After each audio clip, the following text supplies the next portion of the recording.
Welcome to Reverent and Rebellious, a safe space for faith-based conversations on the things that nobody seems to want to talk about these days.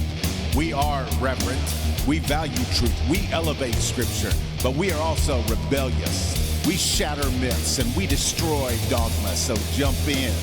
Join us, Logan, Pat, and me, the brother Peter, as we get reverent and we get rebellious.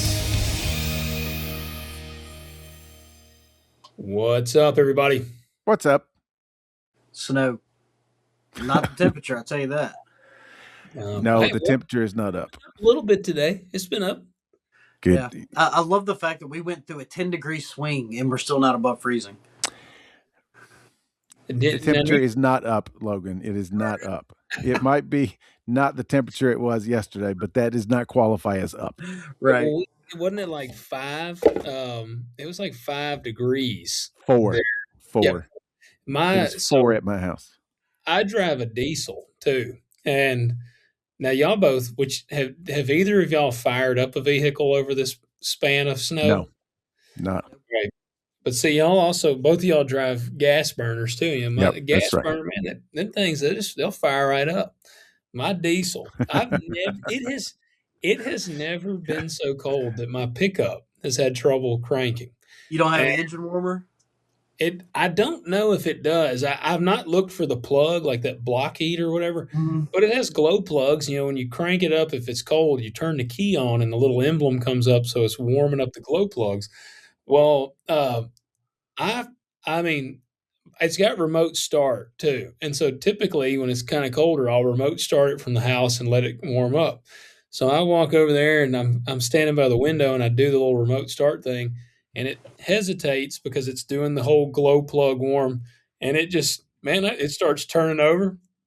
And every now and then a little puff of white smoke will come out the tailpipe and it turn over, and then it just quit turning over. And I said, so I went out there. I literally had to just stay in it. I didn't think it was going to crank for a while. Like I thought I was going to have to get some ether, and it finally, man, when it cranked up, it spit and sputtered and was spitting out smoke and so I'm ready for this temperature change to come up because I'm ready for my truck to crank good. Right. It's averaging 7 miles per gallon right now. Golly. Because it is so cold. That is insane. That's awesome.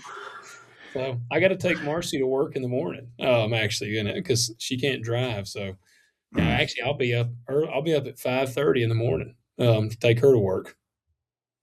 That is insane. It's just insane. It's funny. It's my wife's boss, you know, like they've been talking. She works in Somerville. So they've been like, you know, are they going to work and blah, blah. And they were like, well, this place is closed. This place is closed. And I just kind of leaned over and I was like, look, the sprays are closed. Yeah. Right now. Like, yeah, we're closed. Like, I'm sorry. Yeah. No, especially having to drive to Somerville. Yeah. Well, every time, it's usually once a year I have to drive Marcy to work because when the roads get like this, I don't let her drive. No, you don't want her out there. No. And so we'll take my truck and, you know, worst case scenario, it's got a big brush guard on it. So if we bulldoze anything over it, should be all right. But the roads are terrible. They are just a solid sheet of ice in spots. I mean, and we were talking off air for anybody listening. By the time this episode drops, today's Tuesday, the roads are going to still be terrible. Yeah. So I'm just urging everybody, because we were talking how people get really relaxed once they start thawing. And that's when people have wrecks because they'll hit them patches of ice unexpectedly. Yeah. I have done so much snow and ice driving in my lifetime that I just don't even want to do it. I have no desire. I don't need to conquer the road. It can win. Yeah, I'm okay. I remember driving from the Seattle area to what they call the Tri-Cities, which is on the border of the Columbia River. It's like the southern border east of the mountains. And there's Richland, Pasco, Kennewick. Those are the 3 cities that are clustered right there. And we knew a storm was coming in. and we knew it would be almost impossible to get across the mountain pass, because usually you go straight east across the mountain and then go straight south, and then you'd eventually get there. It's usually about a, I don't know, 5-hour drive mostly. Well, we knew we weren't going to get over the mountain pass, so we went straight south to the Columbia River, and then there's a little highway that goes. They call it the Columbia Gorge, and it's right on the Columbia River. And so we went all the way down there, took a left-hand turn, and we immediately hit the worst ice blowing snow. It was ridiculous. But you can't stop. I mean, you're out there, you're isolated, you're in the middle of nowhere. And so we literally drove about 15 miles an hour for hours.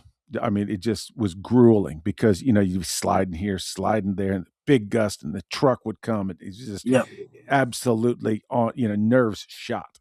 And finally, we saw some lights up ahead, and there was a little truck stop with a Denny's, and it's like, that's where we're going.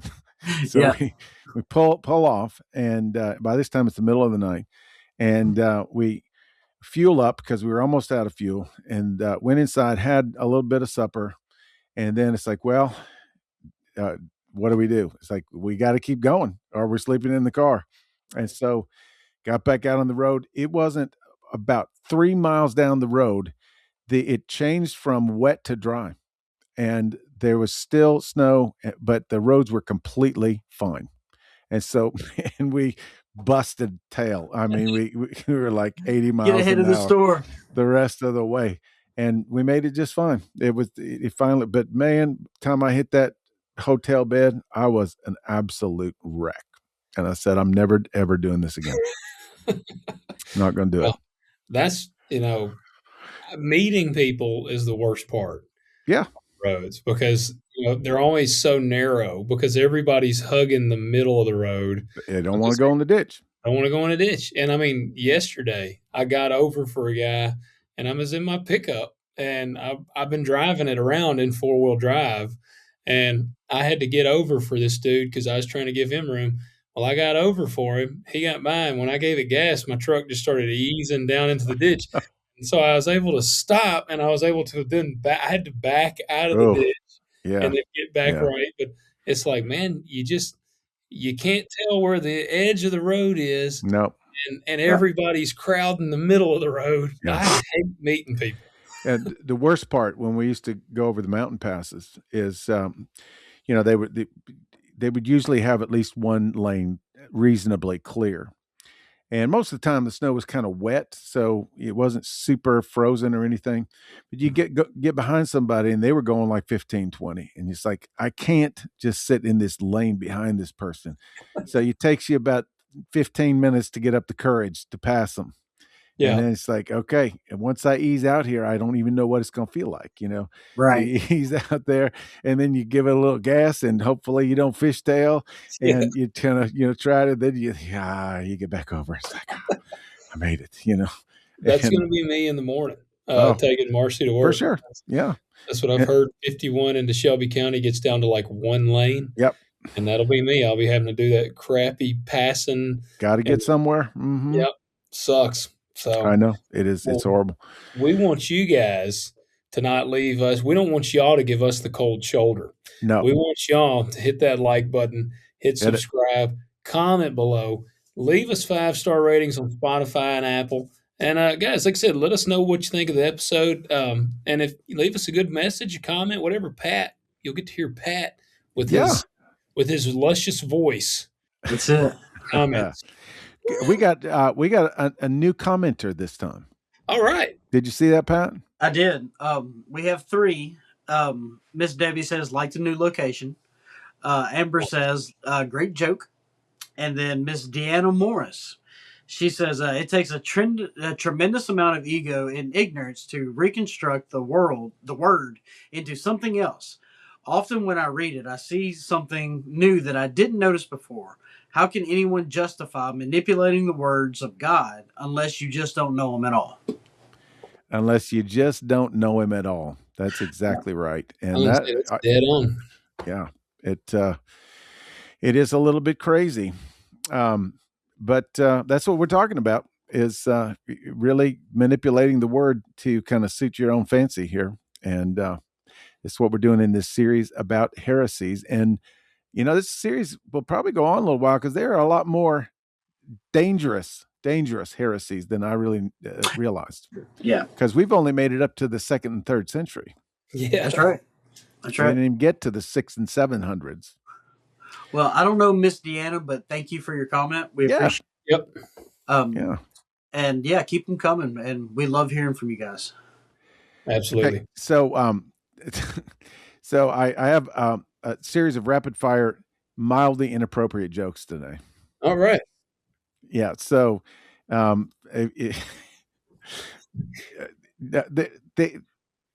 you'll just have to hear them.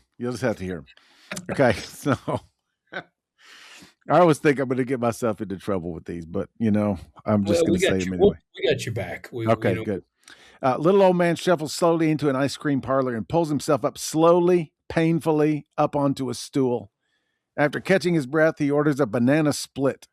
The waitress asks kindly, "Crushed nuts?" He says, "No, arthritis."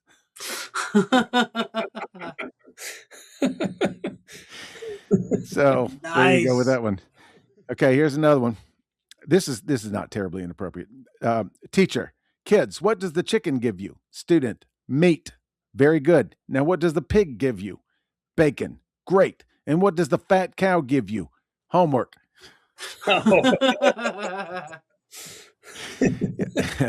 Here's the one I've been saving though. Okay, this is the one that's most inappropriate. An Amish lady is driving down the road in her horse and buggy when she's pulled over by a policeman. "Ma'am, I'm not going to ticket you, but I do have to issue you a warning.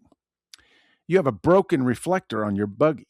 "Oh, I'll let my husband Jacob know as soon as I get home," she replies. "That's fine. Another thing, ma'am, I don't like the way that one rein loops across the horse's back and the other around one of his testicles." "I consider that animal abuse," says the officer. "That's cruelty to animals. Have your husband take care of that right away." So she gets home and she's telling her husband about the encounter with the police officer. And he said, "Well, dear, what exactly did he say?" "Well, he said the reflector is broken." "Oh, no problem. I can fix that in 2 minutes. What's the other thing?" "I'm not sure, Jacob. He was talking something about the emergency brake." Oh, that's good. It is good. So there you go. Nice. Well, before we go any farther, we have to acknowledge Peter's 2 for 2 right now. His Seahawks are going to the Super Bowl. Man, So, oh man. He had the Mariners in baseball season, and now his Seahawks are going to the Super Bowl. Who are they going to be playing? I hadn't followed along. The Patriots. Yep. It's the Seahawks and the Patriots. Just like, what year was that, Pat, when they played? 2017, I think. I didn't say I remember that one, yeah. Because Brady was with them. It was Brady and Russell Wilson, and now it's Richard Sherman was with the Seahawks. Yep. Cam Chancellor. Because he ran up and did that to the camera, and then they made a meme of him saying, "How many rings does Tom Brady have?" Exactly. Yep. And that was when Russell Wilson threw the fatal interception to lose the game. Yep. And that was one of the I still remember right exactly where I was and what a horrible, horrible experience that was. Yeah. But yeah, they're going to the Super Bowl, and I'm hoping that my Seattle Mariners actually make it to the World Series this fall, because then we really will be 2 for 2. Yeah. Because it would be a Super Bowl and a World Series all at the same time in the same year. And that would be absolutely incredible. So we want everybody out there to pray for the Seahawks and the Mariners. Everybody. Just begin praying now. Okay. You can put it on Facebook. Yeah, we covered all of our bases. Yeah. And if they don't win it, then y'all didn't pray hard enough. Yeah. So what are we talking about tonight? Okay, well, we're going to continue our series on heresies. They ancient heresies mostly that actually really did have an impact on the early church in its formative centuries, shall we say. And honestly, there were times when these heresies proved to be a serious threat to the early Christian communities, really threatened to get them off track, derailed, away from the gospel, all these different kinds of things. And what we'll see, especially in this one today, we're going to see a lot of references in Scripture in the New Testament where you can tell, once you know what the heresy is, you can tell that the writers of these letters were directly addressing this. The other references that we've seen in Gnosticism, we did Gnosticism, we did Marcionism, and we touched on Arianism in the episode we did about the Nicene Creed. Those you can tell that the apostles are beginning to see the rise of these, but this one, I mean, it's just like directly, like John is writing directly, Paul is writing directly. Do not believe this stuff.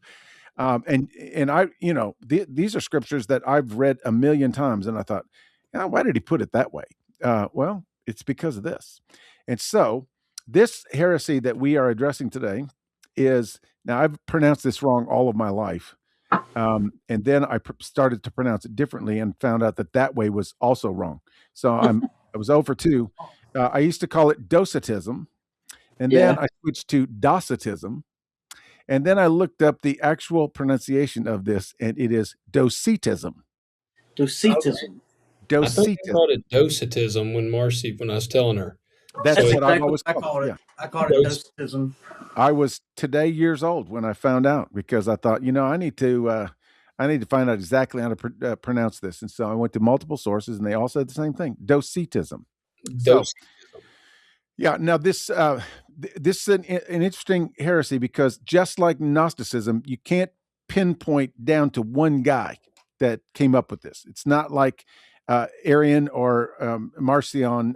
It just kind of, it honestly is a little bit of a strain of, or an offshoot of Gnosticism, because Gnosticism is kind of like one big umbrella. But it comes from, Docetism comes from the Greek word dokeo, meaning to seem or to appear. And so, as we'll discover as we get into this, the core claim of Docetism is Jesus wasn't really human. He only appeared to be human. He seemed human. So, if Jesus wasn't really human, then Pat, what was he? He was a spiritual apparition that appeared human. Okay, so it's like a hologram or something. Yeah. Yeah, he was the biblical Matrix. That's it. He was Neo. I like it. So the kind of the 3 ideas about Jesus is he was either an illusion, like a phantom. Mm-hmm. The human body was just a temporary shell that he inhabited. So like he took possession of a human body, or it was a body that looked physical but was made out of spiritual material. Yeah, kind of that was kind of hard to wrap my mind around. Yeah. Now this is what Docetism is. Yep, that's the claim. It's kind of like Jesus was the avatar of Jesus. Yeah, so why this mattered to the early church is, if Jesus didn't have a real body, a human body, didn't have a real crucifixion, he didn't suffer, he didn't really rise from the dead, because he never died. So ultimately, we are not really saved. And so again, if you go back to the Gnosticism thing, remember Gnosticism is like all about secret knowledge, and you increase in knowledge in your spirit until you finally exit your body and leave all the terrible, corrupted physical things behind. And so again, salvation in Docetism is a kind of a weird version of Gnosticism, in that only your spirit matters and all that kind of stuff. So it overlaps with Gnosticism. In fact, many Gnostics became Docetists. It appears as early as the late 1st century. So this is right up there with all of the, the early appearances of Gnosticism and some of the Marcionism and things like that. It says it continued as a persistent temptation through the 3rd and the 4th centuries. Unlike Marcionism, which is one guy's sort of system where he cut up the Bible with the razor blades and all that stuff, Docetism was more of an infection. It was more of a widespread tendency. It just sort of, wherever it popped up, it would just kind of grow like an infection. So um, this is kind of a little kind of a hypothetical. So imagine you're watching a movie where the hero gets beaten, tortured, and killed, but then you find out that it was all computer generated animation graphics. It wasn't real at all. Yeah. So how does that change the story? Well, that's essentially what Docetists are saying about Jesus. The cross, special effects. The suffering, an illusion. The resurrection, well, if he never really died, he could just appear whenever he wanted to appear. And staying on this metaphor, John was the best movie critic of his time. That's it. So are they saying that God made everyone just see this, but it wasn't real?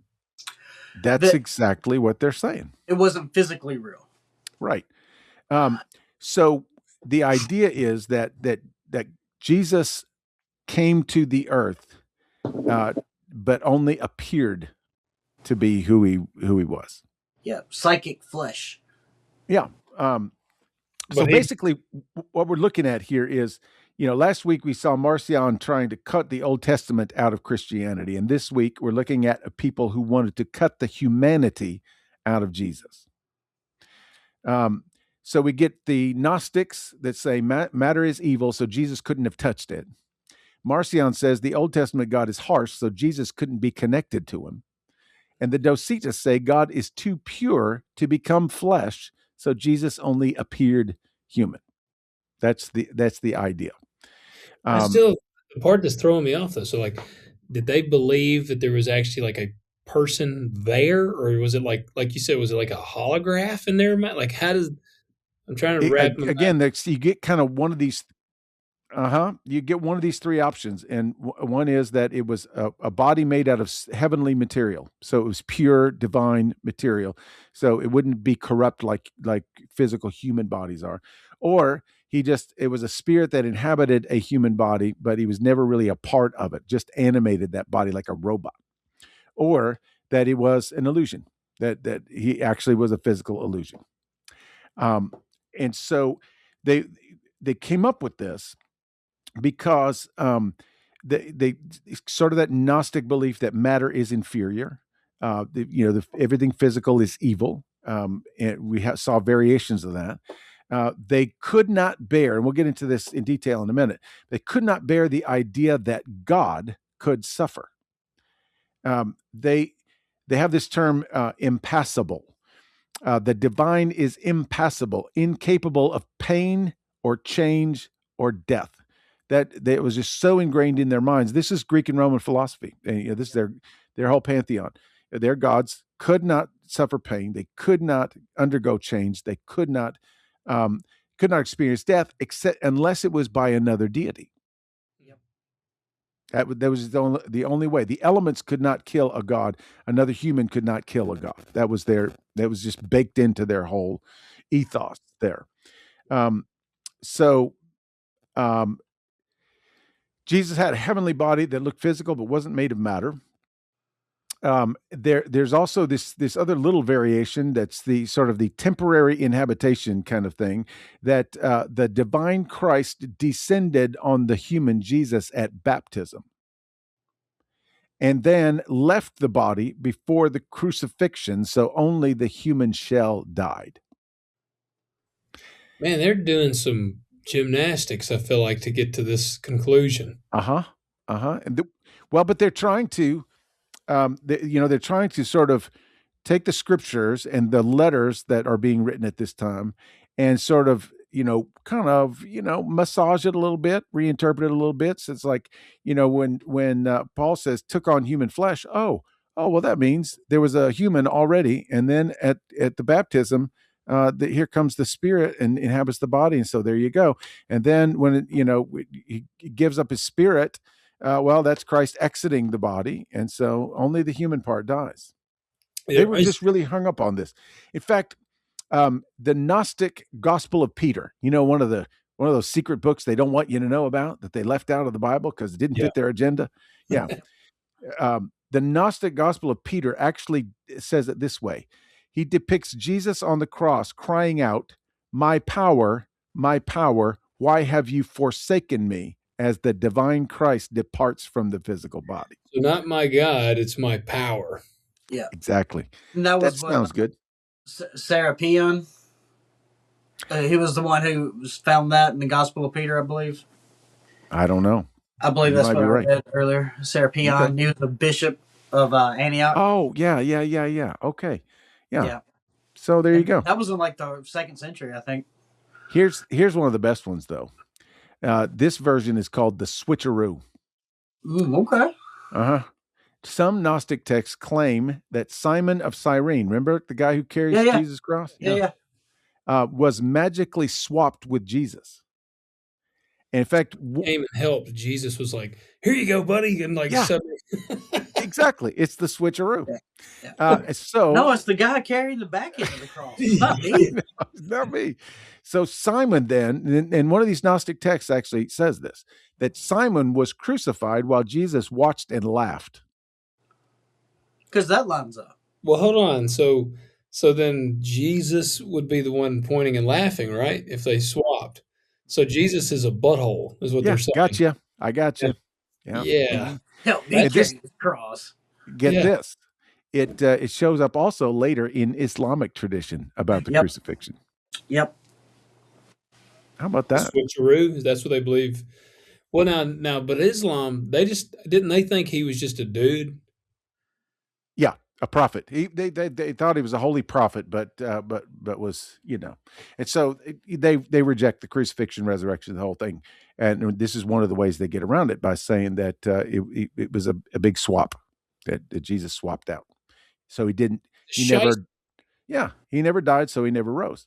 He appeared and claimed to have risen, is the deal. So here's where we get into kind of the reasoning behind it.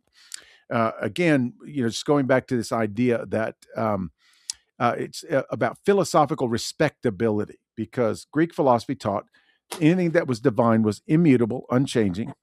But here we see a story of a baby that grows and changes. We see an entity that is impassible, unable to suffer. But in the story, Jesus weeps and he bleeds and everything. Also, the divine, their gods, had to be perfect, complete, needing nothing. But Jesus got hungry and tired. That's right. And so a God being born in a stable, no go. Nursing, no. Using the bathroom, no. Sweating, bleeding, dying, no. For sophisticated Greco-Roman thinkers, this was embarrassing. Yep. If Jesus is God, how can he be weak? How can he be helpless? How can he be killed by humans? And then you get this whole spiritual natural divide. Matter is bad, spirit is good. So we need to identify a purely spiritual Christ, because that's the only way any of this stuff fits together with our idea of the divine. Yep. And it was funny because I was watching this video, and this pastor was talking about when he was in summer camp in middle school. And he said, we were all sitting around the cabin. It's getting late. The youth pastor's trying to calm everybody down, and they're being foolish and silly. And so they started talking about the Bible and some verses and things like this. And so he says, I thought I was being so intelligent and so funny. I looked at the youth pastor and I said, Pastor, did Jesus fart? And the whole cabin just erupted in laughter. Like they were rolling on the floor laughing, because nobody could imagine, and so the youth pastor said, well, Jesus was human. He was a human. So humans have indigestion. Humans get gas. So yes, Jesus farted. And everybody just busted out again. But to the higher thinkers, to the more sophisticated religious thinkers, it was terrible. Surely not. Surely no. Dude, no. I have never thought about that. I have never, the thought of, did Jesus fart or like, did he have to go to the bathroom? I Yeah. never would have thought about that. I know. Now I'm going to envision like when he's getting ready to feed, like when he was getting ready to feed the 5,000 or whatever, he's like, hold on, guys, I need to take a bathroom break. Let me run in here and just drain the vein real fast. Yeah. Well, I mean, there's lots of these things we don't think about because, if a multitude gathered, um, you know, they're gonna have to take care of stuff like that. That's Hmm. right. I've never, yeah, no, I've, well, and I'm actually a little disappointed in myself for not having thought about that. Well, think about it too. That they were nomadic, right? So which apostle was in charge of digging the latrine? Yeah, Yeah, exactly. I mean, Judas. Hey, Judas, I got a job for you, buddy. now I know where you're. it's got to be Bartholomew and Nathaniel, right? Because Yeah. you never hear about them. Yeah. yeah. Like they don't ask questions, they don't say any wise words, they don't get themselves in trouble.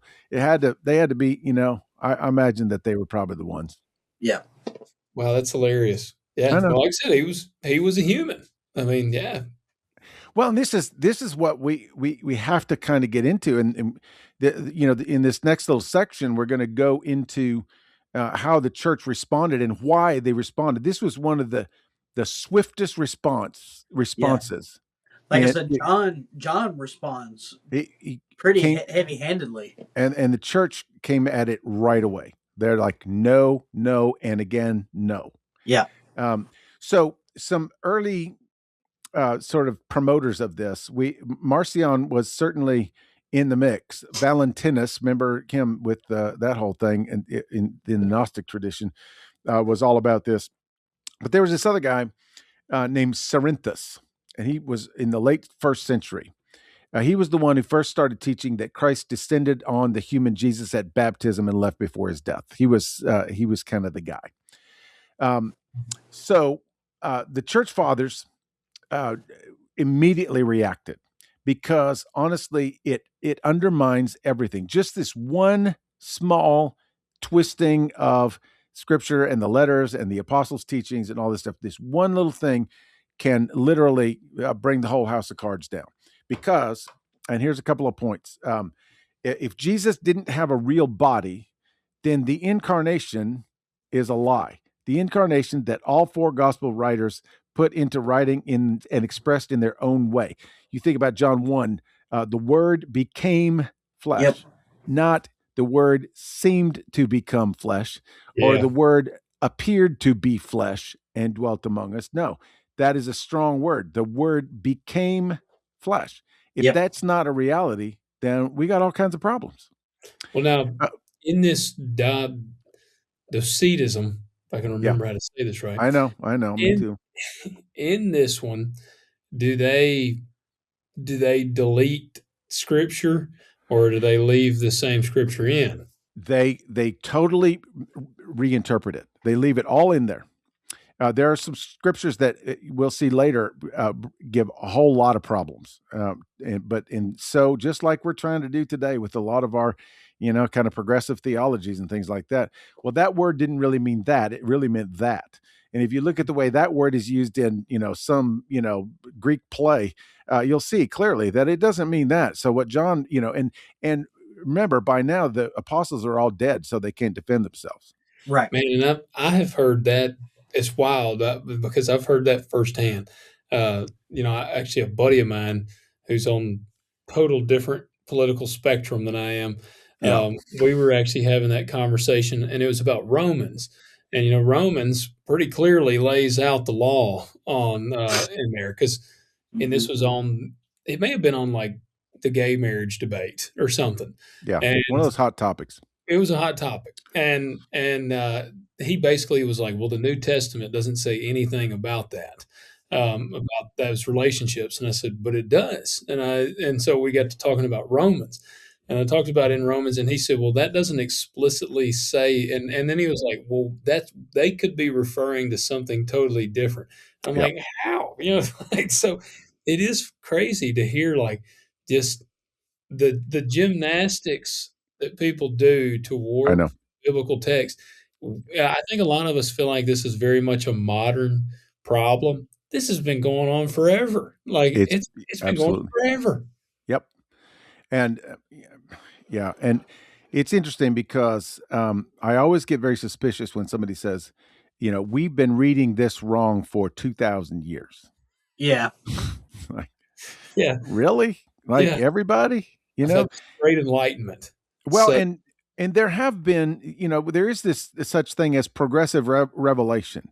yeah, There are certain things that we uncover along the way, but none of it, And here's the interesting thing, because if you look up, definitions of the word heresy, heresy is not another religion or even not an idea that springs up outside of Christianity. So, like the Da Vinci Code is not a heresy. Yeah. Heresy always comes from the inside. It's Yeah. something that undermines an agreed upon body of truth. Yep. gotcha. And this is why the creeds became so important, because the creeds, and we'll see how one of the creeds was definitely addressing this particular heresy, is because the creeds then come along. They have these councils to decide these controversial matters, and they reach a conclusion, and then they write a creed and say, we're all going to recite this because we're not going to believe that. It's going to undermine. Heresies always undermine affirmed and agreed upon truth statements. And so here we go. So what Well, they're if you doing, think about it, that's why they found Jesus guilty of heresy, because right? Yeah, he said, "I am the Messiah that you believe in." and they call it blasphemy. Yeah, Yeah. absolutely. And again, they're keeping John 1:14 in there, but they're saying, well, the word became. Yeah, became flesh when he descended on a human at his baptism, and then he was all of a sudden divine. That it doesn't say that. And if John were there to defend himself, he would say, no, that's not at all what I meant. I was there actually, and I saw it happen. Um, so the key defender of the early church was Ignatius of Antioch. He was Hmm. born in 35 and died in 108. So this is how early this stuff was popping up. He wrote letters about this while being taken to Rome for execution. This dude was dedicated.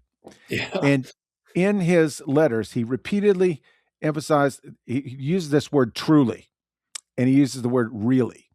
So he says, in one of his letters, he says, Jesus was truly born, truly ate and drank, truly suffered, truly died. And Because the truly guarded. Docetists were saying apparently. He was apparently born and apparently ate and drank. He seemed to suffer. He seemed to die.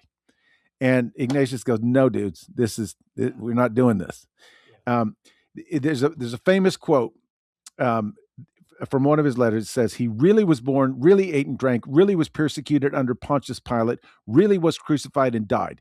If, as some godless people, that is, unbelievers, say his suffering was merely an appearance, though they are the real phantoms, then why am I in chains? Nice. It's a good question. So, if Jesus didn't have a real body, the incarnation is a lie. If Jesus didn't really die, then there's no atonement. Mhm. And here's where It undermines the whole. I mean, it undermines every element. Like if that's not, if it did not physically take place to the Messiah, then I feel like it just totally undermines our whole salvation premise. that's exactly right. Because, and this is why um, the Son of God, the Savior, the Redeemer, the Messiah, had to be 100% divine, 100% human. Had Yep. to be totally physical, because he had to enter into the same situation that we are in, yet have the perfection that is required to undo and undermine the powers, the evil dominion, shall we say. So Hebrews 2:14 says, since the children have flesh and blood, he too shared in their humanity, so that by his death he might break the power of him who holds the power of death. That's what it's all about, right? Yep. Atonement requires real death. Real death requires real blood. Real blood requires a real body. No body, no cross, no gospel.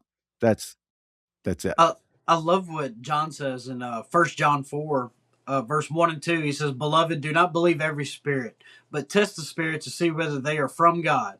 because many false prophets have gone out into the world. By this you know the Spirit of God. Every spirit that confesses that Jesus has come in the flesh In the is flesh. from God. Yes. And every And spirit that does not confess Metaphorically is not speaking. from God. right, exactly. Yes. Metaphorically speaking. Metaphorically speaking. Yes, exactly. But John will, in those 3 letters, we'll write that 3 times. Yep. Yeah. In fact, we'll read this one in a minute. He says that any spirit that does not claim Jesus Christ came in the flesh is the Antichrist. That's the very next verse. There you go. There you go. Yep. So then, if Jesus didn't have a real body, the resurrection is meaningless. Paul writes in 1 Corinthians, this is one of those that I've read a million times, had no idea it had anything to do with this. 1 Corinthians 15:14, if Christ has not been raised, our preaching is useless, and so is your faith. Yep. Boom. There you go. We can't have an appearance of rising, a phantom rising, a pretend rising. It can't be a It is spiritual resurrection. It's a full body resurrection. bodily resurrection. This is Yep. why Jesus ate fish after he appeared. This is why he invited Thomas to touch his wounds after he appeared. This is why he cooked breakfast on the beach for all the disciples. It's all proving that they watched him physically die. And he's back in the flesh. And he's physically alive. Yes. Dude, I'm telling you, if you guys want to bake your noodle, slow crawl through 1st and 2nd Corinthians, do it exegetically, verse by verse, and see exactly the situation that's going on at the time and why Paul's writing what he's writing, and it'll blow your mind hole wide open. Like it especially when you unpack stuff like this. Yeah. What was circulating at the time and what people were, when you think about it, it's like, well, why would Paul have to write that? Because he's writing it in response to something. Like something prompted it to have to happen. And so when you go look at the church, the culture in Corinth, they believed that it was just a spiritual resurrection. It was not a full bodily resurrection. I know.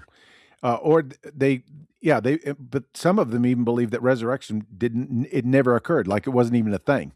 And so we're talking about, a rebirth process, or, it's like a re-enlightening process. It's like, no. And I love that Paul basically says, if you don't believe it, what are you doing? Yeah. Like, why are you here then? Why are you even here? That's exactly right. That's the linchpin. Well, and then comes along this guy, Gregory. He goes back to Luke 24:39, where Jesus says, touch me and see. A ghost does not have flesh and bones as you see I have. Yeah. And Gregory was mainly in the 4th century, so he's trying to stomp this out even later. But he made this very, very famous quote. He says, that which was not assumed or inhabited is not healed, but that which is united to God is saved. So there you go. Jesus saves us by joining himself to us. He became what we are so we could become what he is. Right. If he didn't take on full humanity, body, soul, mind, emotions, and will, then those parts of us are not redeemed. Yeah. There you go.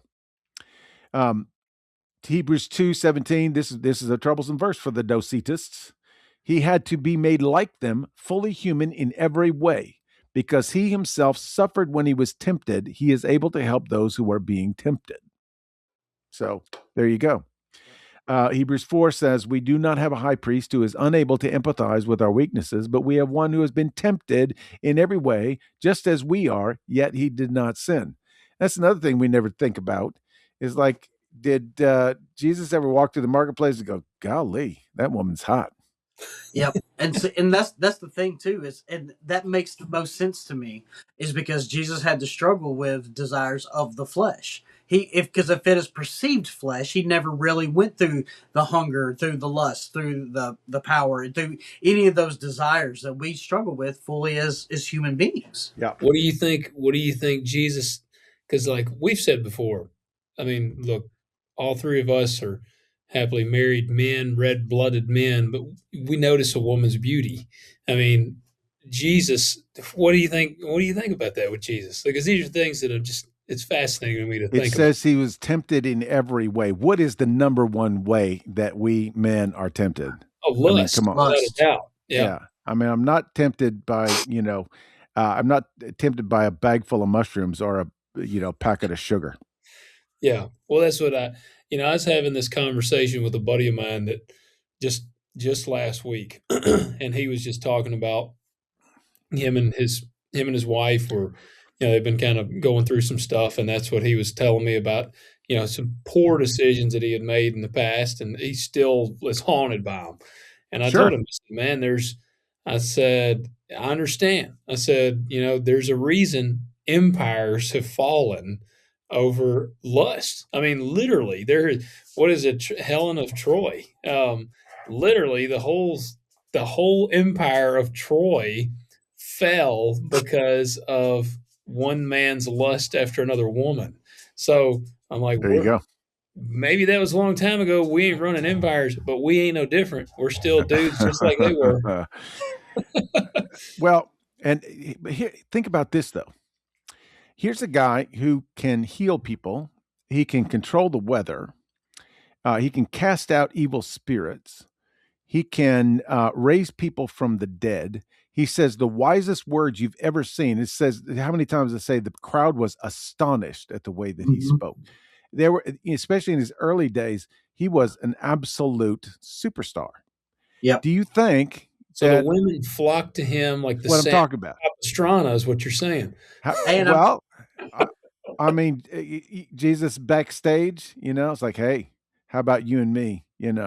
And he I, was a stone, he worked with stones, so he's probably kind of burly dude. then he was like, 2 fish, my lady? Nah. but no, but I mean, something like that had to happen along the way, Oh For yeah. sure. surely. Yeah. For sure. But yet Jesus was like, no, no. I mean, I appreciate the offer and everything, but no. Ladies come in and giving them foot massages. I mean, Yeah, exactly. come on, man. But Yeah. this is also, what with some of these Gnostic gospels and some of these wild stories about Jesus. They make up that he was married to Mary Magdalene and Yep. all this kind of stuff. It was hidden and nobody wanted you to know this, and he had children and blah blah blah. It's like no. I mean, I get why you want to say that because Mary sleeping with a Roman soldier makes more sense. Yeah. Jesus being married or having an affair or whatever makes more sense. Because it's what we would do. Yeah. Exactly. It's But what we would do is what it But is. see, if all and that's what makes it even more impressive is that he completely took on the flesh and handled it properly. and Yeah. did what we couldn't do, Yeah, he handled it the right way. and the temptations of Jesus in the wilderness, was tempted by the devil himself, For and it 40 was days. the lust of the flesh, lust of the eyes, and the pride of life. That's all the major themes that we deal with on a regular basis and fail. Do you By the think when way, those women came up to him and were hitting on him, he would quote, I don't remember where it's at, but he was like, "Away from me, you harlot." yeah, exactly. Well, Revelation hadn't been written yet, but um, Well, I mean, we kind of see it when he meets the woman at Samaria. He's like, "No, you got 5 husbands." Yep. It's like, "No, Yeah. I'm good." Like, but Yeah. I want to tell you something. Right. Um, so, so you see all of this kind of warping and twisting going on, and it's because we really want this stuff to make sense. But if it's Yep. stuff that we would do, or it's stuff that we can understand completely, then there's nothing divine about it. That's right. Right. Yeah. It's just special. It's just different. Yeah. We got plenty of good teachers and wise people and people that are really good with words, but we don't publicly execute them. Yeah. Yep. There's something different at work here.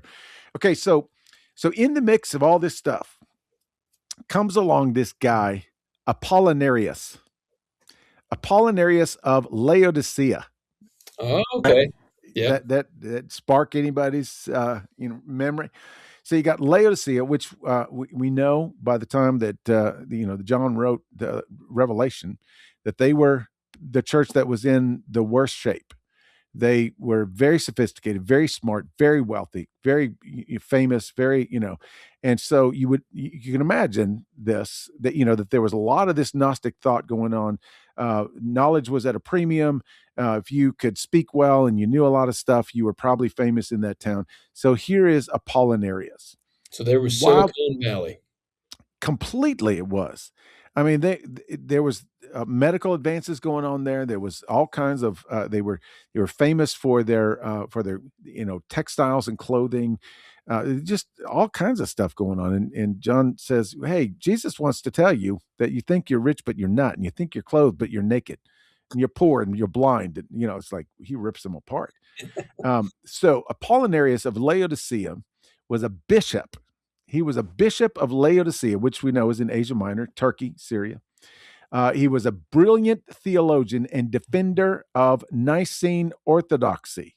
So he probably was at the council, and he probably voted for the Nicene Creed and probably was all on board with it. He was a friend and an ally of Athanasius, the guy who fought against Arianism the most vehemently. He was an accomplished biblical scholar and writer, and he wanted to fiercely protect Jesus' divinity. There were those who believed that Jesus was just a man. He was just human. There was nothing divine about him. He was just extra wise and talented. The ironic thing about this is he was coming out against Arianism, which denied Jesus' full divinity, and accidentally got on board. He almost created a new strain of Docetism that denied Jesus' full humanity. I don't think he meant to, but he sure enough did. Because, okay, so we're gonna get the backdrop to this just a little bit, because this is a fascinating story. So, in the 4th century, in the 300s, influenced by Greek philosophy, people generally thought humans had 3 parts. Now, we know about, body, soul, spirit, right? We kind of they knew about that too, but they defined them differently than we do. So the body, the soma, is the physical flesh. That's a given. Okay, soul and spirit is a little bit different, because the soul is suke or psyche, the animating life force, the basic consciousness. So this is what all living things have. Animals have a soul. Animals, it's an animating life force. It's almost like you would say the breath of life, or the will to live, something like that. So that's your soul. But what comes into question here and into play is the spirit, which is also the mind. So this is the pneuma and the nous. So this is rational intellect, will, moral reasoning, and it's what makes humans different and unique. So your spirit is what causes you to make your decisions. Your spirit is to, what yields to temptation, all these different kinds of things. So you got your body, you got your animal soul, you got your rational mind, will, all this stuff. That was what makes a complete human. Okay, so that bothered Apollinarius to a degree, because he said, yes, Jesus had a real human body. So he was against the Docetus in that regard. Yes, Jesus had a real human soul, a basic life force, animating force, but he could not make it work in his whole atmosphere that Jesus had a human spirit, a human mind. He said, no, the spirit of Jesus had to be 100% divine. There could be no human thought processes in there, because,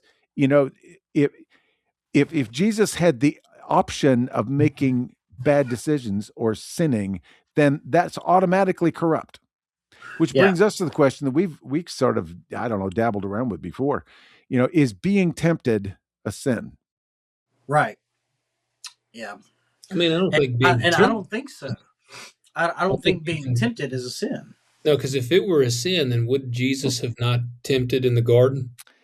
That's exactly where we get to, I think, when we follow that line of reasoning. But yet, oftentimes we'll, it's like, so what if a guy, just goes around, like thinking about, having sex with every woman he walks by at the beach or whatever like that? Is he sinning then? Because he's clearly being tempted. I would say so, because isn't he mentally giving in to the lust? See, that's where that line crosses. Because, it's like, okay, so what is being tempted? It's like, oh, I sure would like to do that with that person. And did you cross the line yet? Or is the line becoming obsessed with it? Jesus said you already committed it in your heart, right? if you lust, so this is the thing. Where is the line between just being tempted to lust and actually lusting? Maybe it lies with the person doing the tempting, even if you're tempting yourself. What do you think, Logan?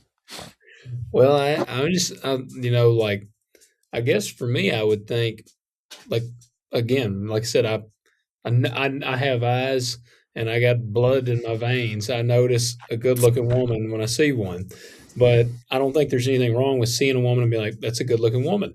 But then if that goes from that's a good looking woman to I wonder what she looks like with less on, then I think you've crossed the line. And Because it always ends with getting naked, doesn't it? it does, like everything else. They always get naked.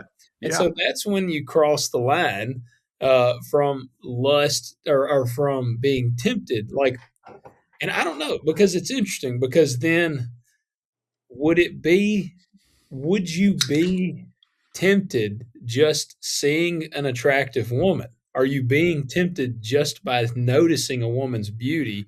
And I'm not saying you're sinning. I don't think it's a sin to notice beauty. God created things and he said this is good. I think that God is glad when we notice his beauty of everything. Like, if I look up at Yeah. the sky and I think about, man, how beautiful the stars are and how beautiful the terrain. I love to see. I will notice an extremely good-looking man. I absolutely will. See, Dude has got it all together. I was gonna say that it comes back to the fruit of the spirit as well, like that self-control. We always forget that one. Like you can be like, "Oh, that's a good-looking lady," and carry on about your business. But if you're like, "That's a good-looking lady," let me go talk to her. Let me go see if I can, take it farther. But now you can see what was noodling around in Apollinarius's brain. Yeah. Well, and you're right. You hit a good point there, though, Peter. Like, I've seen dudes, and you're like, man, that's a good looking guy. Yeah, like he probably, and I might be like, that dude probably can get him a lot of ladies. Like, y'all making me blush. I know. Yeah, sorry, yeah, Pat. I see Pat. I'm like, that's a good looking guy. You go. There you go. So now I'm curious though, Peter. What do you think? Like, I want to know when is noticing a good looking woman temptation, or and what are your thoughts? I think honestly, I think of it in kind of 3 levels. So there's noticing, which I don't think there's any problem with noticing. So that's a fine human specimen right there. And then there is wanting, like wanting to desiring to desire. Mm-hmm. And you can put the brakes on. You can put the brakes on right then. You can say, that's being tempted. That's what I think. Yeah. Gotcha. And then when it crosses the line over into full-blown desire, even if you never act on it, you just go, oh yeah, I'm playing the whole scene out of my mind. Yeah. I think that's sin. I just do. Nothing ever godly comes out of that. Yeah. See, and I agree with that. I do too. And that's why I have always said a dude that says he does not notice another like a woman's beauty, he's a liar. Like that means his wife's standing over his shoulder. He is now sinning because he's lying. He just lied. That's exactly right. Yeah, absolutely. But here's the deal, and this is a sidebar, but we talked about this a long time ago in some of our taboo episodes. But and this is the ridiculous thing is we say the solution to me not crossing the line into full-blown desire is for the woman to cover herself up more. Yeah, and that's such a sanctimonious answer too. It's the most ridiculous thing. And I'm like, how self-righteous are you? That's it's everyone else's fault. Remember, it's that old joke: if you meet a butthole in the morning, if you meet a butthole in the afternoon, and then you meet a butthole in the evening, maybe you're the butthole. Yeah. It's just like I was listening to one of my podcasts, and they were talking about just kind of the algorithm and AI and all this kind of stuff, and the guy hosting the podcast said, "Yeah, we just got a comment just yesterday, and this person was so angry. It's like, why every time I turn on your YouTube channel and watch your shows, is my inbox flooded with all these lewd videos?" And it's like, that's not us. That's you. That's you, bro. Yeah, your algorithm. Check yourself before you wreck yourself. Oh yeah. Well, So that's anyway, so here's what Apollinarius is trying to reconcile. And so what he does is he says that the soul, that the spirit part is fully divine. It's not divine and human. It's only divine. And why he thought this made sense was he was solving what he saw as the problem. And there's a multi-layer problem. If Jesus has both a divine will and a human will, don't you have two persons? Because he just couldn't reconcile a human having any sort of element of divinity. Yeah. And so, if he has a human mind that can sin, couldn't Jesus have sinned? And so his solution is to replace the human mind, the seat of the will, and the potential wrong decisions with only a divine, what he called the Logos. It's the divine word. So Jesus never heard anything except for what was downloaded from the heavens 100% of the time. So now Jesus only has one will. He can't sin. It's impossible for him to sin. So because he has no human part of his mind that would want to rebel. You avoid the two persons problem. And so Jesus is fully divine. He solved the problem. Look, I solved it for you.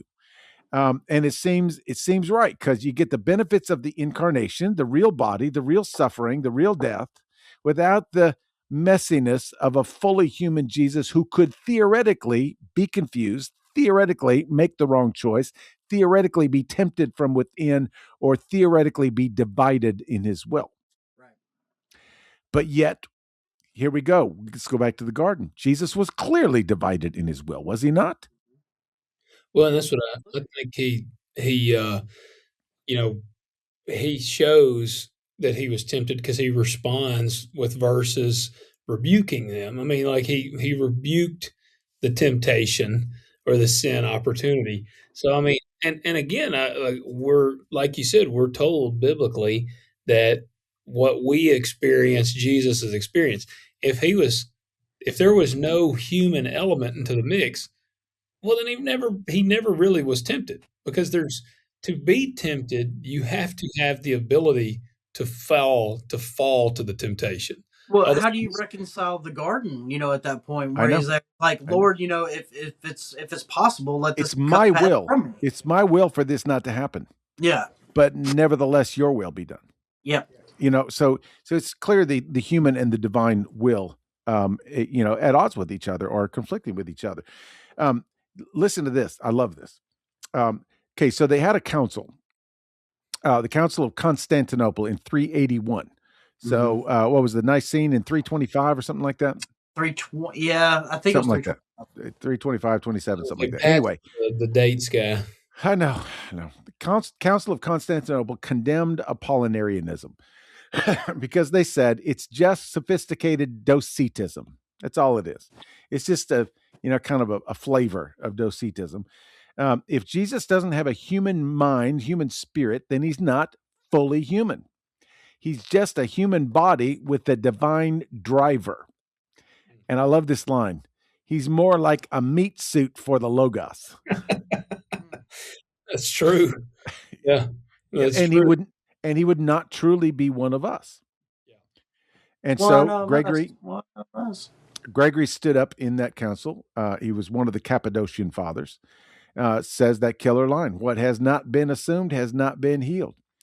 And so Gregory made this elaborate argument: if Jesus didn't take on a human mind, then our minds aren't redeemed.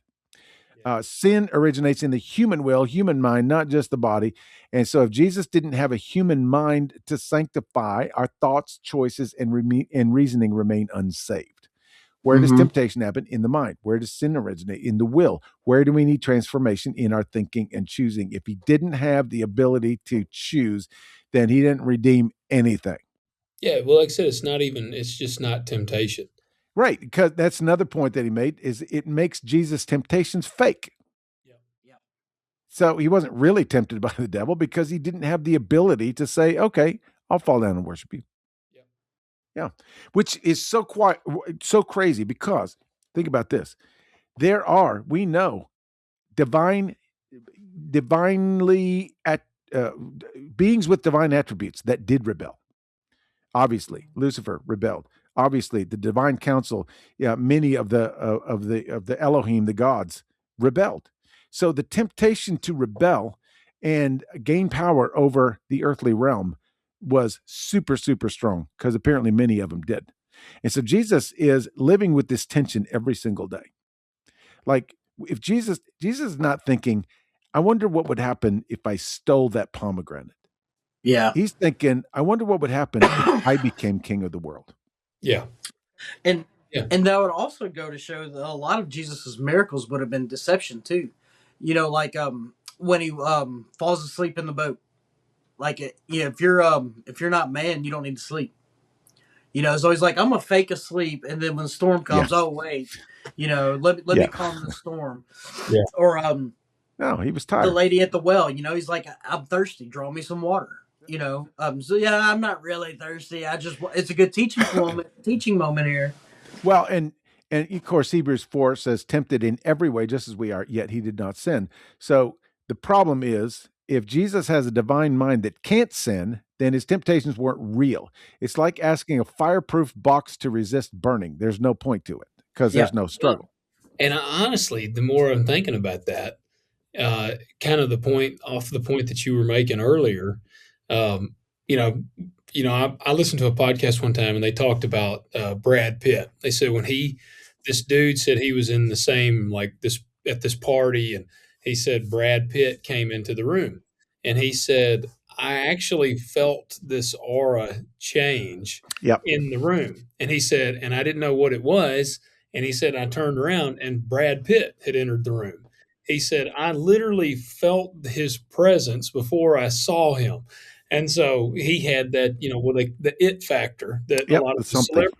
Mm-hmm. And so you think about it, I mean, Jesus literally was the Messiah. Like, so I would imagine he had quite the it factor. I mean, he drew crowds. We know he had Yeah. the it factor. So, Yeah.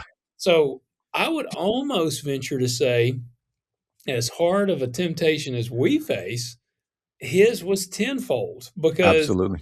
everything was amplified for him because of his divine nature. Yeah. Like again, I'm sure he radiated power and radiate like these things. So there's a draw to him that we may wish we had it, but we ain't got it. So I would say his temptation was much worse than ours. I absolutely think that's true, but also he did have the hotline to the divine, so he could see everything from a different perspective as well. He could see the implications, he could see the consequences, he could see things that we limited humans who only have a human mind cannot see. They even tells Pontius Pilate that he's like, I could have legions of my angels come down and get me. Exactly. It's like, and if I don't have a physical body, what would be the need for that? That's exactly right.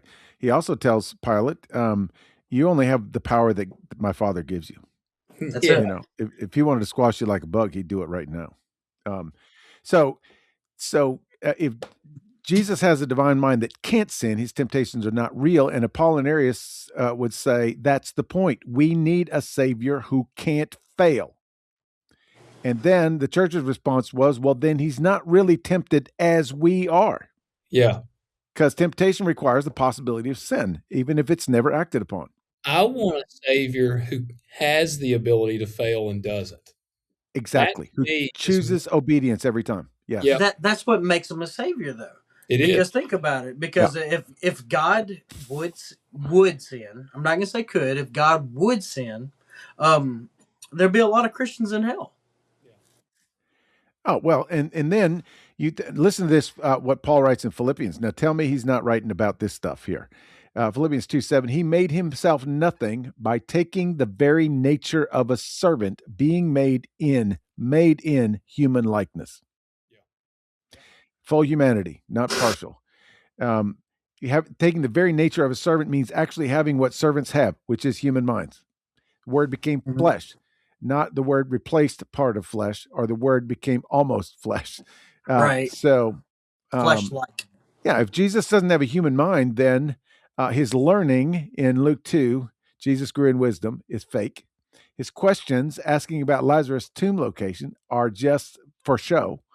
His prayers, not my will but yours, are meaningless because whose will is he talking about if he only has a divine will? Yeah. And one of my favorite verses, Hebrews 5:8 says he learned obedience through suffering. Yeah. That is a stunning line to me. It always has been. Jesus learned obedience by suffering. He grew in obedience, so he had to choose that at every point along the way. It's like if Jesus is saying, not my will, but yours, is he talking to himself? Right. Is he just pretending to sweat drops of blood? It's like, no. So anyway. So that's why he really got mad at the apostles for falling asleep. Went over there, was like, "Hey man, I'm putting on this show, and you're not even watching. You're not even looking. You're not even watching. You ain't doing nothing." Yeah. So a lot of the Chalcedonian Council in 451, they put this to bed once and for all because they kind of thought it was going to go away with the Council of Constantinople, but Apollinarius comes along. He kind of gets his own spin on it. He didn't intend to contribute to Docetism. If you'd asked him about Docetism, he said, no, they're out to lunch. But in so many ways, he gave them almost a free pass. That's true. Because, he's, oh, no, they're only partly wrong. So the Council of Chalcedon made this statement. Jesus Christ is one person, not two persons stuck together, in two natures, fully divine, fully human, without confusion. They don't blend into a third entity. Without change, neither nature is altered. Without division, because you can't separate them. And without separation, they're permanently united, which means Jesus has a divine nature, a human nature. These two natures are united in one person. That's what the Council of Chalcedon solved. So I love this. Jesus can be tired while sustaining the universe. Jesus can grow. I know. Jesus can grow in wisdom while being eternally wise. He can be tempted while being incapable, or incapable is a little strong word, but being unwilling to sin, shall we say. Jesus can die while being the source of life. How does this work? Nobody knows. Yeah. That's what it's funny. I didn't know that's how it was going to end, but that's what I was going to say. Our human brains can't comprehend, and that's what one of the things I've always said. There are things in the Bible that we just can't understand. There are things like about God. I mean, because like perfect. I can't fathom perfect. No. Just can't. Like I've tried to think about it deeply. I've really tried to think about it. I can't imagine perfection. We have no frame of reference for anything perfect. Yep. We've never heard anything perfect, never touched anything perfect, never tasted anything perfect. To us, it doesn't exist, but yet we know it exists somewhere. That's right. I think I've tasted the perfect hamburger, but I have not. Yeah, I mean, we'll get to that's what you got to think about, man. Like when we get to heaven, we get to the end of the line, we'll actually get to eat the perfect cheeseburger. Like, I mean, that's what I'm thinking about. The perfect everything. I mean, we'll have the perfect weather. Wouldn't that be nice? Yeah. I've taught this before. So many people have been like, well, when I get to heaven, I'm going to ask God this, and I'm going to do this, and I'm going to do that. No, you won't. I'm like, you're going to spend at least 4 or 5 millennia being like, you ever breathed air like this? Yeah. It's perfect breath. Well, you hear my voice is perfect. That's Peter, your hair's perfect.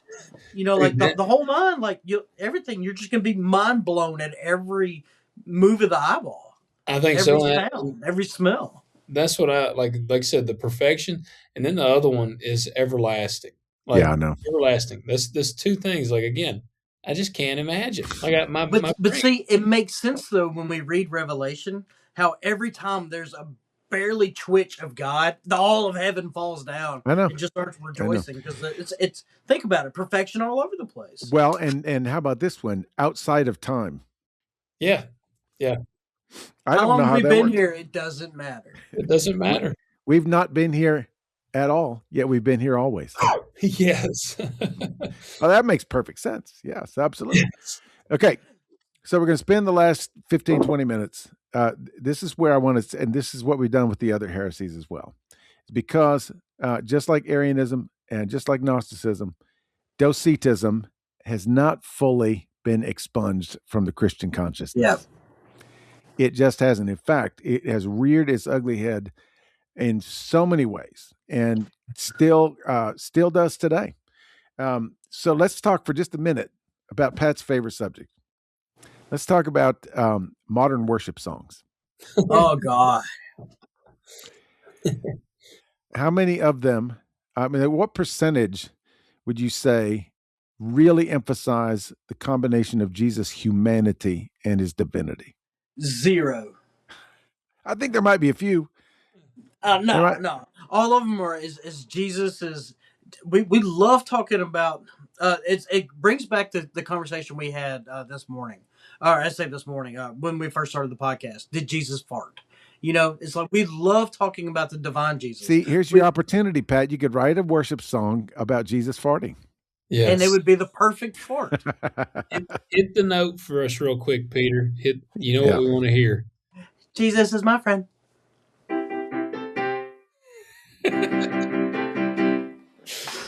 Yeah, but no, you're exactly right though. Like we do this in worship all the time.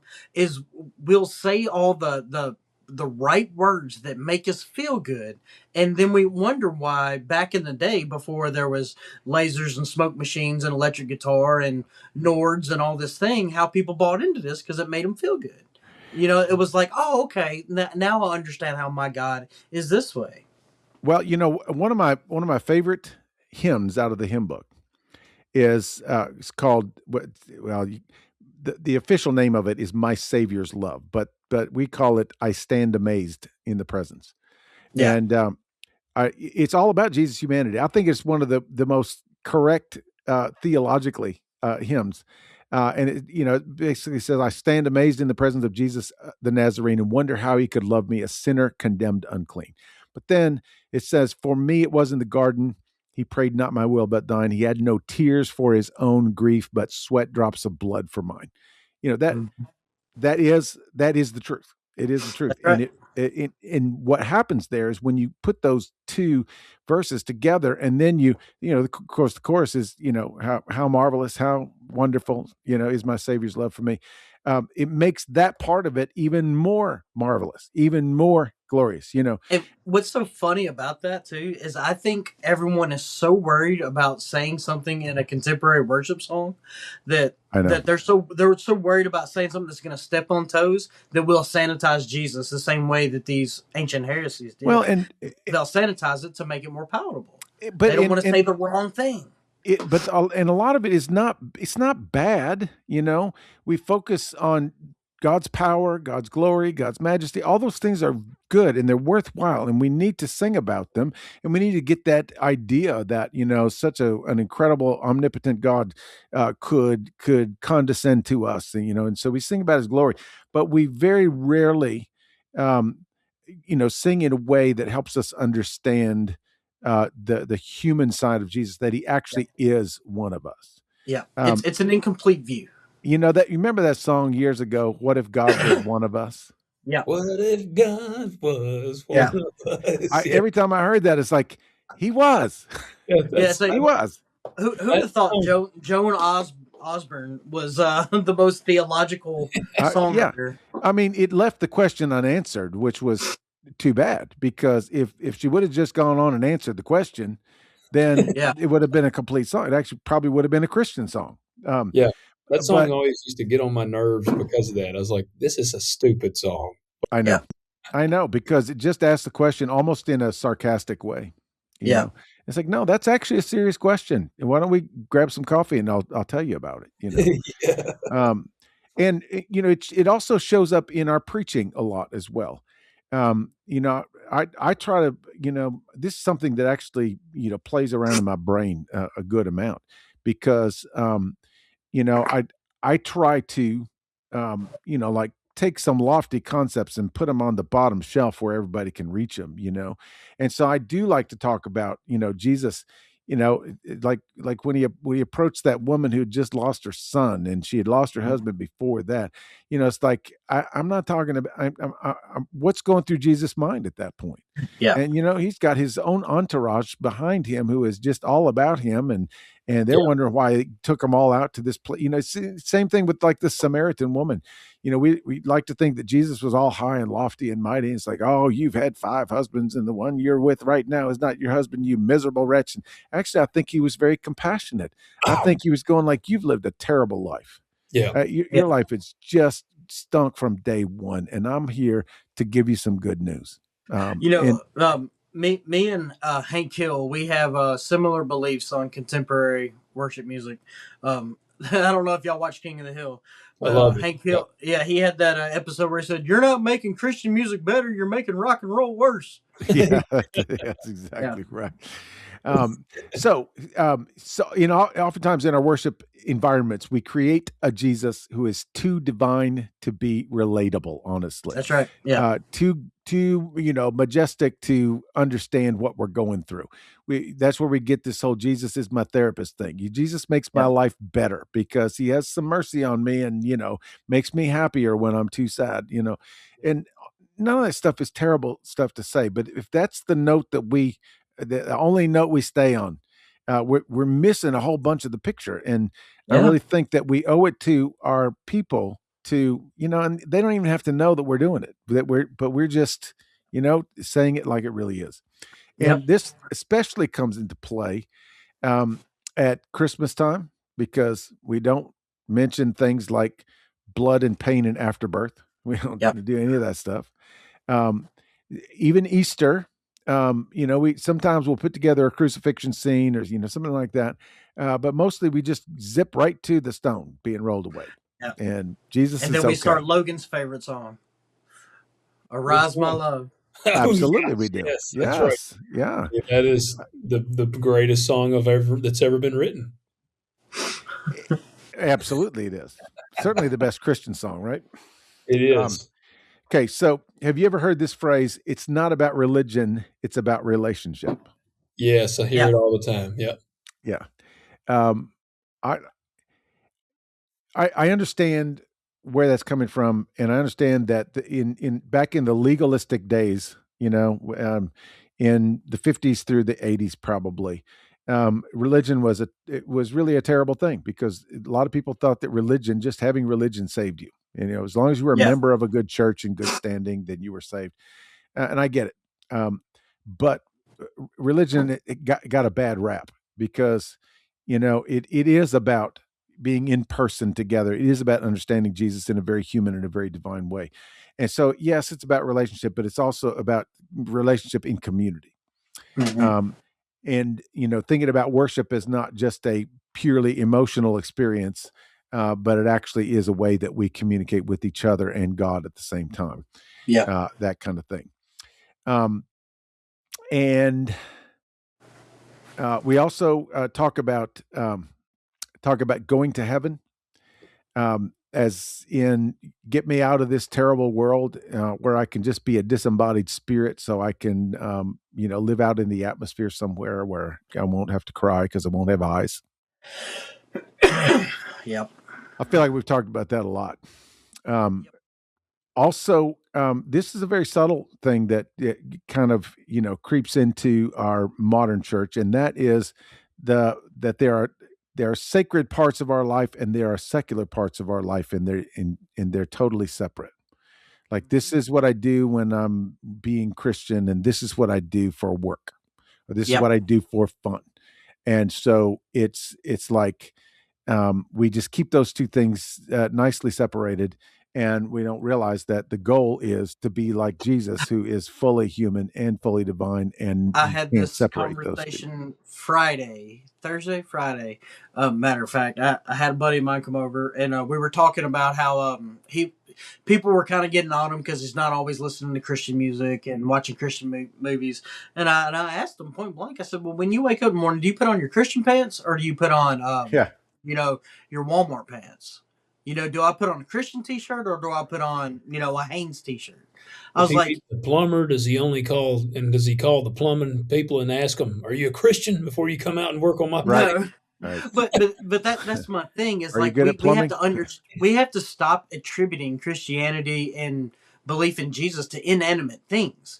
We have to start being understanding that we are Christians. If I'm a Christian wearing this T-shirt, guess what? It's now a Christian T-shirt because I'm wearing it. Yeah, You know, like we have to stop doing that. Well, You know? and you're either representing Christianity and representing your Savior well, or you're basically, being a hypocrite.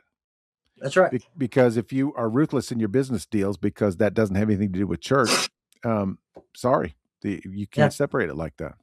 yeah, Interesting thing though, and this is the world that I grew up in, the church world that I grew up in. It was the days of the uh, highly evangelical sort of mindset. Um, and this was, full blown, pre-trib rapture. You got to get the souls saved. The more souls saved, the closer we'll be to when Jesus comes, and we can hurry up his coming if we get more souls saved. And this whole thing, actually, and it's the whole concept of, we're just manning the lifeboats. We want to get as many people in the lifeboats as we possibly can. Then the good old gospel ship's going to sail away to heaven somewhere. And what that did, though, and we heard this all the time, nothing about this physical world matters, because we're all going to get out of here someday when it all burns up and everything falls apart. This way of thinking goes back to the whole slaveholder culture. This is one of the ways that they justified slavery in the Christian world at the time. And they thought, in fact, to the point where they would not only use scriptures to justify holding slaves, but they would also say things like, well, they're actually better off, because what if we'd have left them in Africa where they would never be saved and they would just burn in hell? And so it's like, well, at least, we're using their bodies, but we saved their souls. That was, Yeah, see, that makes sense. That they burn in hell if they stayed there, so we just beat the hell out of them over here. yeah, Yeah. yeah. And Frederick Douglass, the very famous abolitionist, called it slaveholders' religion. Mm-hmm. And he says, I love the pure, peaceable, and impartial Christianity of Christ. I therefore hate the corrupt, slaveholding, women whipping, cradle plundering, partial, and hypocritical Christianity of this land. So there you go. Checks out. But the idea is, this is Docetism to its highest degree, because what you're doing is by separating human souls and human bodies, then you are separating Jesus' soul and Jesus' spirit, which is the material and the spiritual. So they're going like, Jesus' body didn't matter, so nobody else's body matters. Right. Jesus' suffering was real, but it was but it was temporary. So temporary physical suffering is okay, and they took that to its highest degree. But my point in this whole thing is not to say, oh, slavery's bad, because we kind of know that. The whole point is the separation of soul and body became such a thing because they had to hold on to that in order to stay justified. And that's a very good point too, because if Jesus's physical suffering meant nothing, and his physical struggles meant nothing because he wasn't physical, then therefore ours mean nothing. That's exactly right. But that's what they would say is well, Jesus only suffered for a little while, and look where he is now. And so, we can make other people suffer, or we can suffer ourselves, or we could, burn this world to the ground. It doesn't matter, because the only thing that matters is that we're on the lifeboat. The only thing that matters is we're on the train that's going to heaven. I got my ticket stamped. Yeah. And so, my point in this whole thing is, this is the the material and the mindset that seeped into as we got away from slavery and as we eventually got away from Jim Crow and we eventually got past all the segregation wars and all the stuff that went on. That sort of philosophy or that sort of spirituality remained in the evangelical culture. And so you'd have, I mean, I think Billy Graham was a wonderful, wonderful guy. And I think he did, he's going to have, multiple stars on his crown in heaven. This is great. But a lot of his imitators were not nearly as noble. Yeah. They would resort to any kind of, trick or gimmick and emotional pressure to get people to raise the hand and walk the aisle and do the stuff because at least, you've been a terrible person, but at least your soul's going to heaven.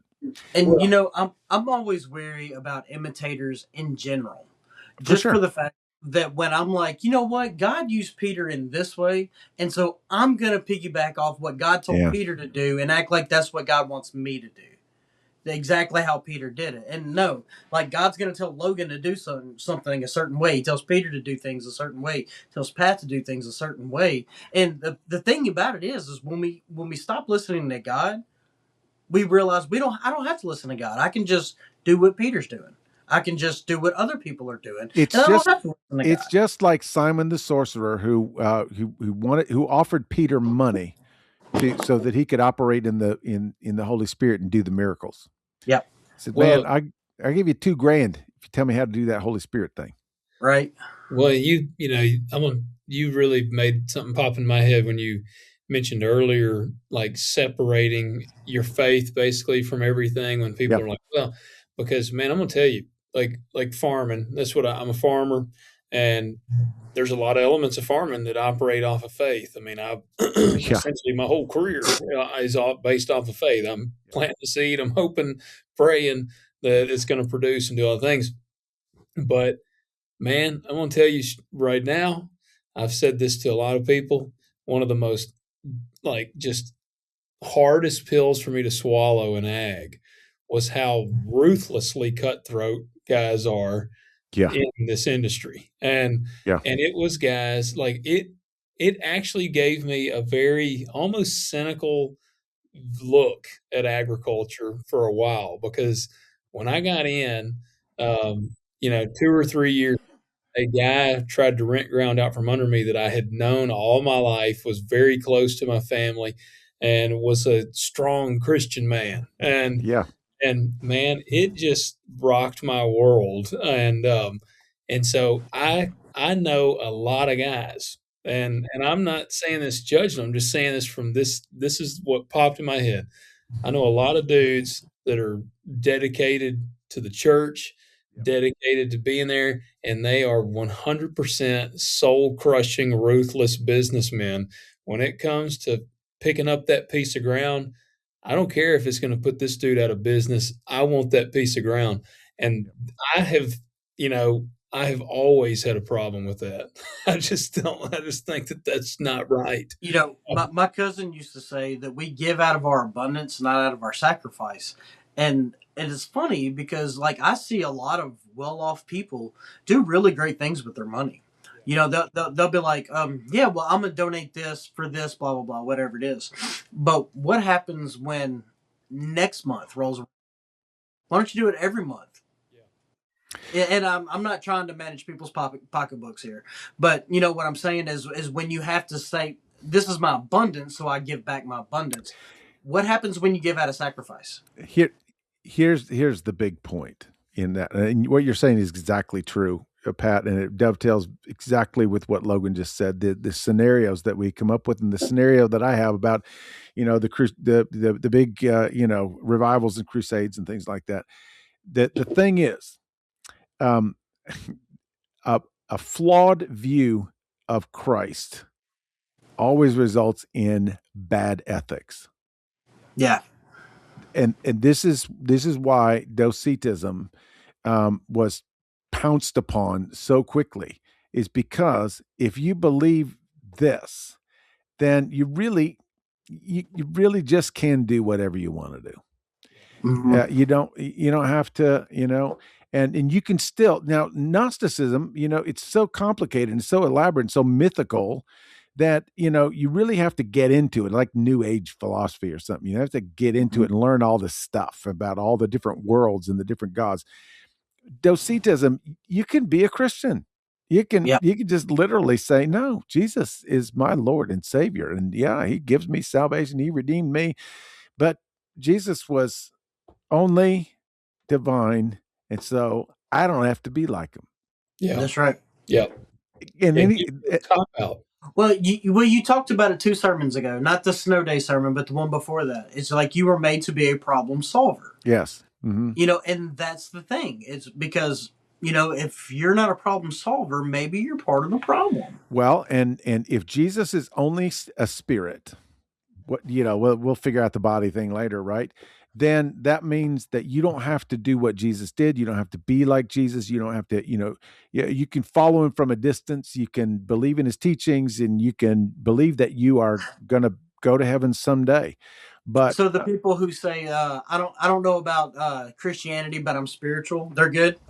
Yeah, exactly. That's exactly right.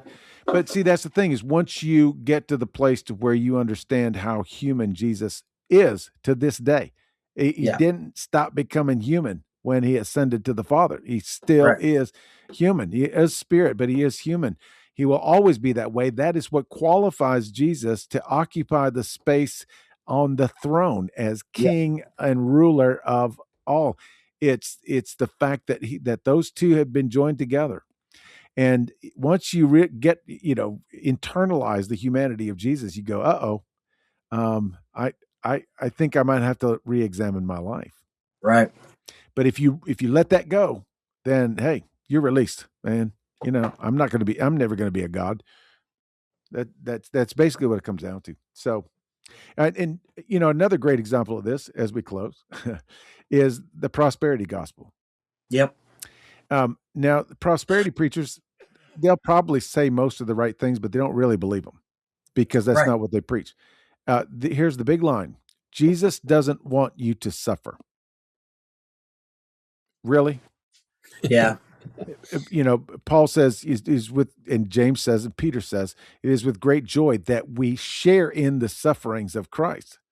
For these momentary afflictions are going to reap a greater glory, because that's where Jesus is right now. And consider it pure joy. And so Jesus never wants you to suffer, even though he suffered. Oh yeah, that was just temporarily though. Come on, man. Yeah. So it's all around us, honestly, if we are aware of it, and I think it just calls us into faithfulness. If you want to be faithful to Jesus and follow Jesus, then you gotta at some point want to be like Jesus. And if your view of Jesus is wrong, something's going to be out of whack. Oh yeah, that's right. So there you go, Docetism. How about that? Yeah, Docetism. That's exactly right. So anyway, let us know what you think about all this. I was going to say, comment that below. I'm curious what y'all's thoughts are on this, on Docetism. Comment that below. Let us know what your thoughts of that are, and give us any feedback, guys. We'd love to have some feedback from you. I mean, that's questions, topics, comment. And if there is a heresy that you know of, maybe it's even a modern heresy, and you're particularly hot under the collar about it, let us know in the comments. We'd love to do an episode about it. We'll go down all those rabbit holes. We'll look into it. And if you think, give us the heresy of, and insert the name of your, nemesis, that popular preacher out there that you don't like, do that too. Well, hey, we'll look into it. What if a bunch of Peter Jeffreys come in? I could be heretical and I just don't know it. Yes. That's the way, the Roman Catholic Church, they labeled Protestantism heresy. Yeah. And then they backed off on it. And I can't remember the actual term for it, but it was a different kind of heresy, which is the kind of heresy that you don't know that you have. So we're still heretics to this day, but we just don't know it. Yeah. Oh, okay. Gotcha. Yeah. So, well, guys, anyway, also leave us them 5-star ratings before we finish. Leave us some on Spotify, Apple, anywhere you listen. Leave us 5-star ratings. And give us a thumbs up today. Come Yep. on, you can do it. Just one little click. Those YouTube watchers, and leave us some Spotify comments. We get some every now and then. We need some more. Yep. Come on, drop them in there, and we'll have a good time together. So, Yep. All right, guys. See y'all next week. Stay warm. absolutely. Good luck with that.